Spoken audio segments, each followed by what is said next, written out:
अहिलेको समयमा सायदै नेपालमा कोही होला जसले शेयर बजार भनेर सुनेको छैन। शेयर बजार भनेपछि आइपिओ राइट र एफपिओ को कुरा त आउँछ नै, तर आइपिओ राइट एफपिओ भनेको के हो भनी नथाहा पाएर पैसा हाल्नेको संख्या पनि निकै नै धेरै छ। सो ढिला नगरी आजको भिडियोमा बुझौँ के हो आइपिओ, एफपिओ र राइट र यसका फाइदा र बेफाइदाहरू।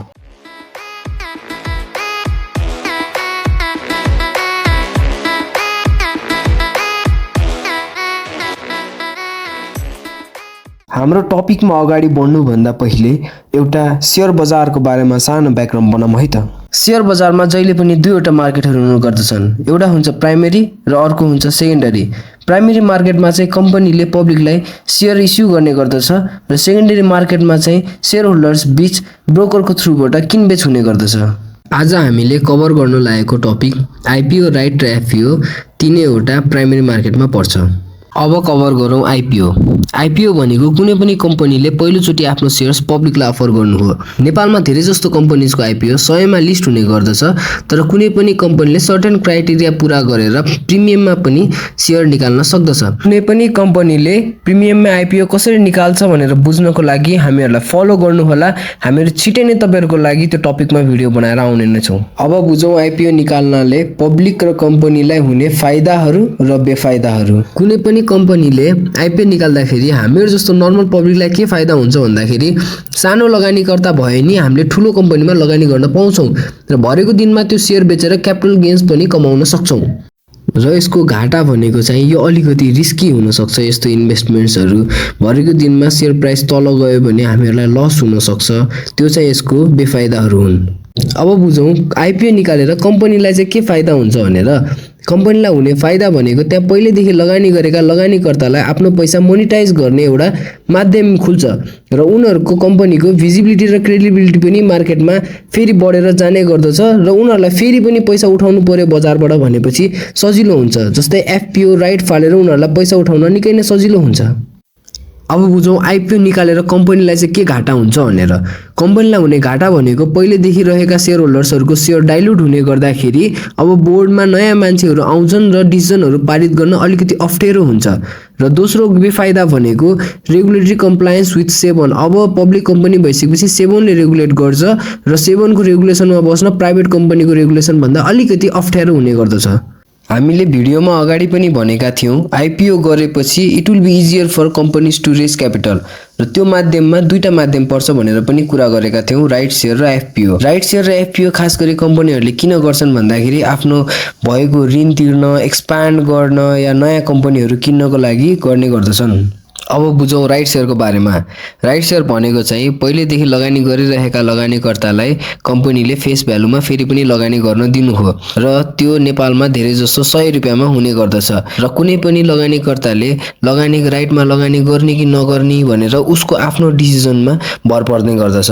तर राइट गरिसकेपछि कुनै पनि कम्पनीको प्राइस एडजस्ट हुने भएका कारणले गर्दाखेरि मेरो विचारमा चाहिँ राइट भर्नु नै लगानीकर्ताको लागि फाइदाको विषय हुने गर्दछ। ल राइट शेयर फ्लोट गरेको शेयर होल्डर्सलाई फाइदा र बेफाइदा तर्फ लागौँ है त। यसको शेयर होल्डर्सलाई सबैभन्दा ठूलो फाइदा भनेको डिस्काउन्टेड प्राइसमा कम्पनीको शेयर किन्न पाइन्छ। भनेको 100 रुपैयाँमा राइट शेयर भर्न पाइन्छ, जसले गर्दा हामीहरुलाई फेरि पनि फाइदा लिने मौका मिल्दछ। र यसको अर्को फाइदा भनेको सबै राइट सबैले सब्स्क्राइब नगर्दाखेरि बाँकी रहेको राइट अक्सनमा जाने गर्दछ र जसले एक्स्ट्रा प्रिमियम क्रिएट गर्छ, जुन कम्पनीको रिजर्भमा गएर बस्दाखेरि हामीहरुलाई नै पछि फाइदा हुने गर्दछ। र यसको सबैभन्दा ठूलो घाटा भनेको फेरि पनि उठाएको पैसा कम्पनीले राम्रो ठाउँमा लगानी गर्न नसक्दाखेरि हुने रिस्कहरु चाहिँ योसँग एसोसिएटेड हुन्छन्। र अर्को यसको रिस्क भनेको चाहिँ मार्केटमा शेयर्स बढ्ने भएको कारणले गर्दाखेरि मार्केटमा प्राइस चाहिँ अलिकति तल जान सक्दछ। अब बुझौँ राइट शेयर फ्लोट गरेर कम्पनीलाई चाहिँ के फाइदा हुन्छन् र के घाटा हुन्छन् भनेर। कम्पनीलाई हुने सबैभन्दा ठूलो फाइदा भनेको उसले कतैबाट डेब्ट नलिएर आएर पनि मजाले क्यापिटल इन्फ्युज गर्न सक्छ, जुन एउटा फाइदाको विषय हुने गर्दछ। र लिएर आएको पैसाले गर्दाखेरि उसलाई छिटो छिटो एक्सपान्ड गर्न पनि सजिलो हुने गर्दछ। र कम्पनीलाई हुने घाटा भनेको जति धेरै लगानीकर्ता थपिन्छन् त्यति धेरै कम्पनीको कमिटमेन्ट बढ्ने गर्दछ, जुन कुरा अलिकति हेक्टिक पनि हुने गर्दछ। र अर्को घाटाको कुरा कम्पनीको लागि भनेको लगानीमा थपेको पैसाले यदि अहिले जतिको रिटर्न कमाउन सकेन भने कम्पनीको इपीएसहरु घटेर घटेर जाने गर्दछ जुन कम्पनीको लागि हानिकारक हुन सक्दछ। एफपीओ भनेको फर्दर पब्लिक अफरिङ्स हो र यो राइट जस्तै जस्तै हुन्छ, तर यो राइट जस्तो एक्जिस्टिङ शेयरहोल्डर्सलाई मात्र नभएर नयाँ शेयरहोल्डर्सको लागि पनि हुन्छ र यो धेरै जस्तो प्रिमियममा निकाल्न सकिन्छ। तर प्रिमियममा निकाल्नको लागि यो किन प्रिमियममा निकालेको हो भनेर आधार 7 लाई चाहिँ पुष्टि गर्नुपर्ने हुन्छ र यदि आधार पुष्टि गर्ने होइन भने चाहिँ यो नर्मल फेस भ्यालुमा पनि निकाल्न सकिन्छ, तर सर्टेन क्राइटेरियाहरू जुन तोकेको हुन्छ त्यो चाहिँ मिट गरिसकेका हुनुपर्दछ। अब बुझौँ एफपीओ ले चाहिँ शेयर होल्डर्सलाई चाहिँ के फाइदा हुन्छ र के घाटा हुन्छ भनेर। यसको हुने प्रमुख फाइदा भनेको चाहिँ यदि कम्पनीले प्रिमियममा एफपीओ लन्च गर्न सक्यो भने चाहिँ रिजर्भमा आएर बस्ने गर्दछ र अर्को वर्ष बोनस पाउने चान्सेस हाई हुन्छ। र यसको अर्को फाइदा भनेको चाहिँ नयाँ शेयर होल्डर्सहरूले एक्सपर्टिज लिएर आएको हुन सक्छन् जुन चाहिँ कम्पनीलाई अगाडि बढाउनलाई धेरै नै हेल्पफुल हुने गर्दछ। र यसको शेयर होल्डर्सलाई घाटा भनेको चाहिँ पहिलेदेखि लगानी गरेका लगानीकर्तालाई अग्रिम अधिकार दिइदैन यो किन्नको लागि, जुन चाहिँ घाटाको पक्ष हुन्छ। र यसको अर्को घाटा चाहिँ एफपीओ गर्दाखेरि शेयरको प्राइस एडजस्टेड हुँदैन, तर मार्केटमा एक्स्ट्रा शेयर चाहिँ जाने गर्दछ जसले चाहिँ यसको प्राइस चाहिँ घट्न सक्ने सम्भावना हुन सक्छ।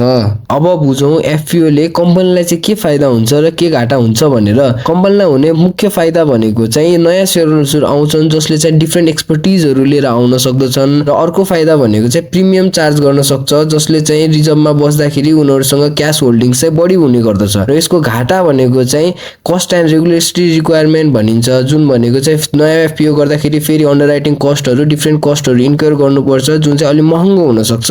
यो भिडियो हेरेर तपाईँले केही सिक्नु भयो भनेपछि भिडियोलाई लाइक गर्न नबिर्सिनु होला र सेयर र सब्स्क्राइब पनि गरिदिनु होला। Thank you.